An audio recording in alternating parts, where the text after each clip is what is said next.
Hey guys, my name is Brittnee Thayer, and I'm going to be comparing and contrasting how different groups of people have enjoyed music in different times and places. The examples that I chose to work with are medieval churches, 18th century public opera house, and rock concerts.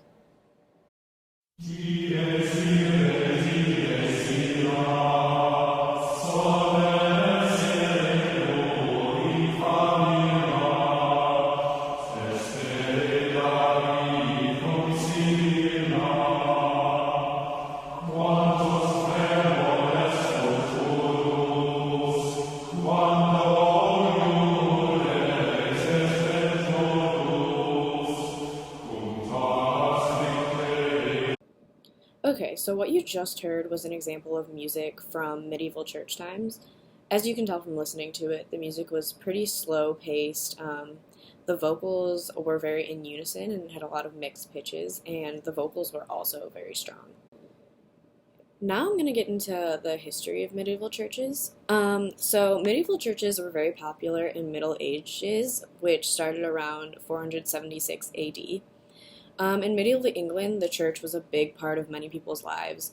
The music in the churches was really particular and had a lot of aspects that kind of made it up.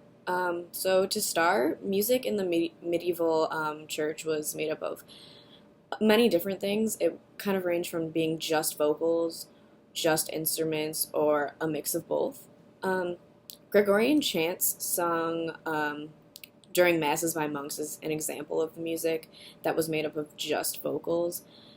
Everyone in the church kind of participated in music because they believed it was a way to make a connection between man and God. So the obvious locations of these services was in churches, and they took place during like ceremonies or Catholic masses. When it came to the technical aspects of the music during the medieval church times, there was a varied way to learn it. Some kind of just learned it by ears, was mainly like the people who attended, and others were learning it by sheet music. Sheet music was made up of something called neumes, which were letters from the Greek alphabet that were used. They were a mix of upper and lowercase letters, which was how they knew which octaves to sing in. So the initial people singing the music were pretty educated on how it was made, and the churchgoers were the ones who kind of learned it just by ear.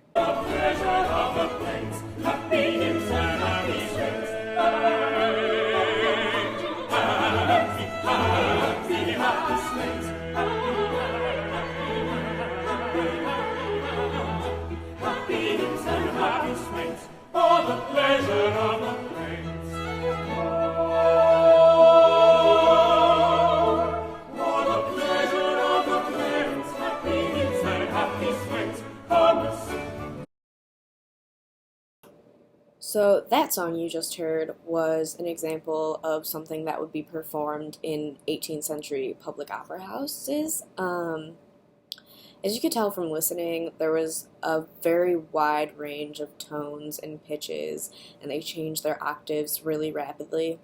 And it was also a nice mix of male and female vocals that, in my opinion, both had pretty unique voices, which was really interesting.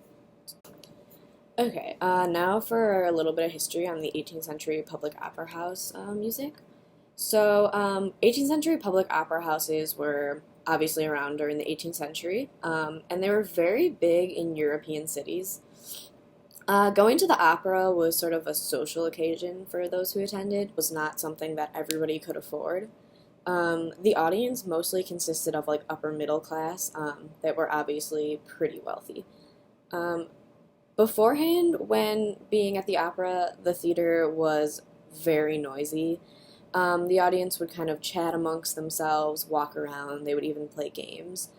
But when the actual opera performance would start, the audience would completely silent. They would observe what was going on, and they would really pay attention to their performances. Um, but once it was over, it was kind of back to socializing and playing games, talking amongst themselves. Um, Many people who attended the opera kind of became regulars, and they always knew kind of what to expect.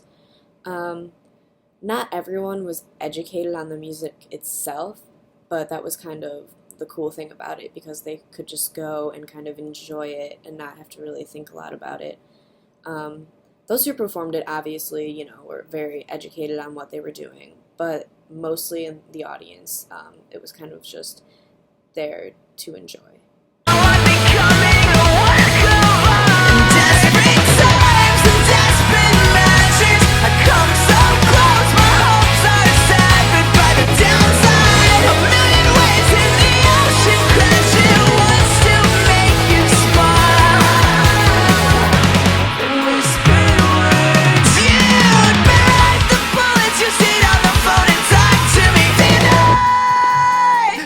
My nightmare once again! Okay, so what you just heard is an example of something that you would kind of hear at a rock concert. As you could tell from just kind of listening, there's a lot of drums, bass, guitar. It's pretty quick-paced and upbeat. There's a bunch of different ranges of vocals, tone-wise and kind of type-wise. Like you could see there was just clean vocals, and there was also screaming. So now I'm going to get into a little bit of history about rock concerts and like the music that is performed at them. So rock concerts kind of began and became popular around the 1950s, and they are still very popular today. A lot of them are held in places like amphitheaters, arenas, small venues, and even in just tiny little bars. The audience members really heavily interact with the music when it comes to rock concerts. The audience will do things like scream the songs back at the performers on stage, they'll dance, mosh, stage dive, even crowd surf to all of the really heavy sounds. I'd say when it comes to being educated on the music itself, the audience is kind of split. Many will know how like songs were written, and they can even play it musically and understand like the techniques behind it. Others, however, don't really know this, but they know like the lyrics and the rhythms that are being performed. So generally the audience are just members of the general public. It is common though for bands to go see like some of their favorite bands perform live. So, they're obviously pretty educated in the industry of rock music. People of all social classes attend rock concerts because it's kind of a place where people, they're all different and they can all unite as one. So now I'm just gonna do a quick kind of run through of all the three different music types and kind of how they compare and contrast with each other.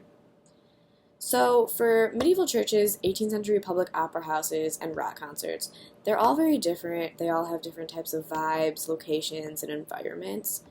When it comes to opera houses, interaction with the performance and the performers almost rarely happens. It's kind of a time to sit and just listen to the music, take it all in, and not really participate a lot.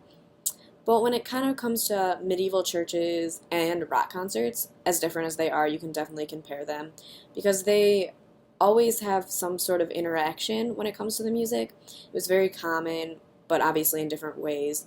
With churches, they would kind of sing all together in a calm and spiritual manner, where rock concerts are kind of very rowdy, outgoing, and loud, but they still do perform together. So the places where the performances happened were different in a variety of ways.